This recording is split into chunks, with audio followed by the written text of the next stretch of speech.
Niyi, let's Yo, start with Lakers versus the yes, Houston please, Rockets. let's So, go. the Lakers last night won 119 to 96, so a battering essentially Mhm. to win the series 4-1 and head to the Western Conference Finals for the first time since 2010, the Kobe Bryant teams. Let's talk about it. What were your feelings going into the series, and when did you know Houston didn't have a chance? Like, what game did you? Yeah, these boys ain't it. It was probably game three where Westbrook and Harden did okay. Actually, I think they combined for like 63 points on that, and I think they got maybe like one more bucket than AD and AD and LeBron combined. And I thought, okay, so if they win that matchup, they probably win the game, and they still lost. And I was like, oh man, it's trouble for Houston now. And like, you could just tell that the fourth game that their heads just dropped. They're looking lethargic. Those guys look lost. Yeah, it was tight. And then obviously you got Westbrook throwing up stinkers. It's a wrap, to be honest. Boy, yeah, you mentioned the fact that they did actually manage to outscore AD and LeBron in game three. And what they probably didn't count on was playoff Rondo. Listen, Yes, yes. This is Ray John Rondo at the back end of his career. I mean, he had a great career at the Boston Celtics. He won a title there, and he was their main man. I think he took them to the Eastern Conference Finals a couple of times. But yeah, he was injured, so he started this bubble injured, and he's come back to the team. He's been fantastic.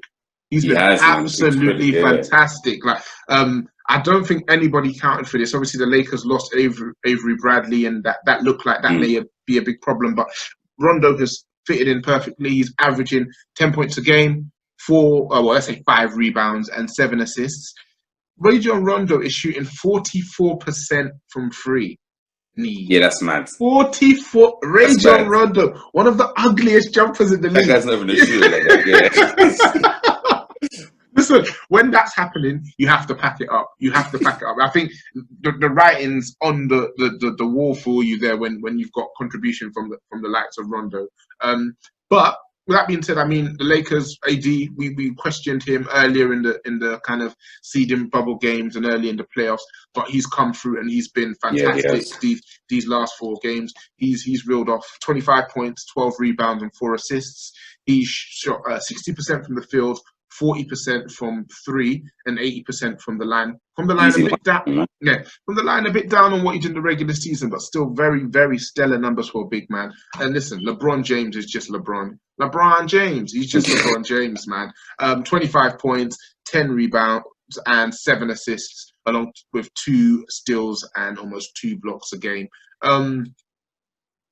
Are the Lakers now your favorites? I know all season and really since we've started this, we've been saying the Clippers are Clippers, and we'll get to the Clippers. Have how the Lakers have dispatched the Rockets maybe change your mind? Because we wanted the Lakers to play the Rockets because we thought this would be a fantastic series. We'd get to Yep, see yep. the Rockets small ball up against the Lakers, who are a pretty big. They're a pretty big team. Hmm. They've got Dwight Howard and JaVale McGee, who didn't play very much, which is a surprise because most people said to win they'd have to go really big.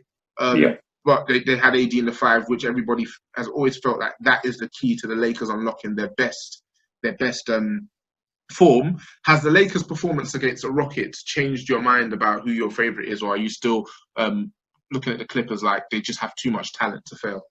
I'm still looking at the Clippers like there's got too much talent to fail. Like I think they may be winning 7 games. But I just want to give credit to Vogel because he definitely stepped up in that series against the Rockets.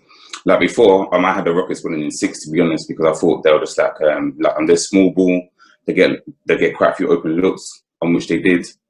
But then he made some adjustments defensively. He took out on the big men. There was no more Dwight, there was no more JaVale. I think in the first game they played 24 minutes. And in game 4, I think they played 0. So they played less and less minutes each game. And he kind of figured it out. He went small, which many people didn't predict. A lot of people thought he would go bigger, but he went smaller. And he changed the defensive scheme and the offense as well. He had Kuzma and Caruso cutting. And the what do you call it? On the Rockets defense, just didn't know what to do, to be honest. They went from the best defensive team in the bubble to the worst in the playoffs, which is kind of mad. But yeah, you just got to give credit to Vogel, and it's kind of it's giving me a bit more hope for the Lakers. Like I feel like maybe if it's like game 2 and they're 2-0 down, I think he can make a few adjustments, and maybe they'll come back into the series and get a few like grinding, gritty wins. To be honest, so yeah, it's gonna be a really good series if the Clippers get through, which they should. But yeah, it's definitely giving me a bit more hope, man. Yeah, we'll get onto the Clippers shortly. Even with that series, apart from talking about the Lakers, Vogel has done really well because as we've previously discussed, the playoffs is all about the coaching at this point, making adjustments. You'll see something in game 2. You need to take that away from the opposition for game 3, because if you're still leaving that there, and the Bucks can attest to that, if you're still leaving the same holes in your offense or defense for your opposition to exploit, these teams are too good now. We're talking about the last 8 teams left. So on Vogel's end, he did very, very well. But let's talk about D'Antoni's Rockets. Listen, they've gone out pathetically. They've gone out absolutely pathetically. They won game 1, and there's a lot of chatter. Shout out Reams, shout out Jeff. Both of them not feeling quite well enough to come on the pod. Dissu, ain't heard from him for weeks, to be honest with you. Let's talk about their 2 stars, because I guess they're not at a crossroads, but now Harden's had Dwight Howard. He's had Chris Paul. He's had Russell Westbrook. And he's had Melo. He has had Melo, and he has not been able to get it done. Looking at the kind of top line numbers, and I think when I was looking at the top line numbers, I was kind of looking at them and actually impressed that they actually still look pretty decent. James Harden averaged 29 points a game, 5 rebounds, 7 assists on 50% shooting, 38% from 3, and 84% from the line. So at the top level, it looks like, actually, you know what? He had a really good series, and you can't really blame him. But this is why, as much as we look at the stats in the NBA, having stats only really back up what you see. You should never, ever use stats to form your opinion. You need to watch these players. He just didn't show up, really. In fourth quarters, maybe like game 4 or something like that. Did he have zero shots, something stupid like that? Yeah. You can't have that from your star player the whole team is built around. I mean, like, you got D'Antoni, who basically builds his whole offense on Harden. Yeah. Gives him the time and the space, and if you're not scoring any buckets, that's just pretty pathetic, man. But I mean, it's Harden, to be honest. It's what I expect of him. I can't lie to you. This is the thing. He's so dominant in the regular season. So dominant. And it gets to the playoffs, and for the last few years, I think it's the last 7 years or so, they've kind of gone out in pretty poor fashion. And every time he's kind of not looked good. So people almost don't give him his dues as a player, because it's like, okay, the style that you use is great for the regular season, but when it actually comes to the playoffs and actually where everything matters, your style doesn't tend to work. Do you think it's Harden himself? Do you think it's the system that they play? What do you think it is? They've played different systems now, isn't it? Like, Harden's been there for 6-7 seasons. They played different systems. I think it's him, to be honest. He's just not the player you want in the fourth quarter in a pivotal crunch game. He just doesn't step up to the plate. And I don't know whether maybe if his heart's not there, or I'm not sure what it is, but he just doesn't produce what you'd want your superstar to produce, to be honest. Boy, what do you do? So obviously, I think we know this is kind of the end of the road for D'Antoni. They brought they brought in completely by trading Clint Capella for Rob Covington. They brought Russell Westbrook over. What do you think the Rockets need to do? Do they need to blow it up, or does this roster have what it takes to reach the mountaintop? Is it just a bit of tweaking in terms of? No way. Just start a game, guys, man. Just start a game. Oh, so who you traded then? If they're starting again, are you actually getting rid of James Harden? He's 30 years old, 30, 31. He's still got many years to go, man. You get rid of a top 5 talent. I don't think you can. Or you should I say. So look, okay, interesting. I said top 5 talent, and you're like, I want to raise, to be honest. You gotta, obviously people are going to be listening to this first, but you gotta step back. You hit a step back like James Harden. Certain people in the group chat were telling me 2020 James Harden is better than LeBron. I didn't want to say anything that day because I thought, you know what? I'm going to let this series show he's really better. I can't even believe it even came to that, to be honest. But I think we can all see that LeBron's still a top 2, top 3 guy, and Harden's nowhere near in that guy's level at all. And to be honest, I don't think Harden... Is he a top 5 talent? No. No, okay. So let's hash it out. You not having as your top five players. Who is your top five players currently? All right, so we've got LeBron, we've got KD, we've got Kawhi. That's like the undisputed top three. Okay. Um, and I definitely think Curry's better than him. So that's Yeah. four. Yeah. And then that fifth, like, it's contentious, to be honest. I mean, it could be him, it could be Harden. It could be Giannis. Yeah, I'm Giannis. But to be honest, like, and they both have flaws in the postseason. I do not. I think the other four, and people will put an asterisk on KD. The other four have shown they can be the best player in a title-winning team. Yes, and I think that's the difference. Like, all due respect to what you do in the regular season. Like, the regular season is the vast majority of your NBA career, but legends are made in the playoffs. Exactly. And Kawhi, LeBron James, Steph Curry, and yeah, say what you want about him, but KD have all proven that they can be the best player on a team that wins a title. Harden and Giannis, up to now, haven't proven that. They haven't even gotten to a finals. Again, they haven't even conquered their conferences. So I can see why you wouldn't want to put him in your top five, but his regular season play is too stellar. The guy is probably the best offensive player. I know obviously you talk KD's a better scorer than him, but all around the best offensive player we've probably seen since Michael Jordan. Year in, year out, guarantees you 50, 55, 60 wins in the Western Conference. You ain't trying to hear it, Niyi. To be honest, I've deeped it now, and I might walk it back actually pretty quickly. All right, so yeah, man, I was deep in it. Man's is probably your head was hot. Your head was hot.